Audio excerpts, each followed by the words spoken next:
how to change region in Steam. So if you want to change region in Steam, then what you need to do is first you need to simply follow the steps. So open up your PC and then you need to open up your Steam application. So open up your application. Once you open the application, now what you need to do is in order to change your region in Steam, you need to turn on a VPN.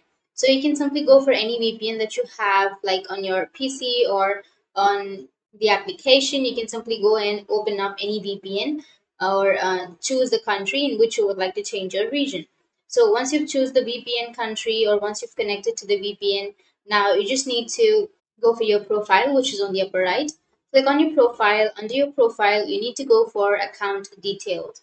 Under your account details, here you will have this kind of interface. So you just need to scroll down and here you may have purchase and history option, right? So here you will have update store country. So click on the update store country and from here your store country or your wallet country will be changed according to your country that you are in. So if you have turned on the VPN and if you have done this process, then your region will be changed.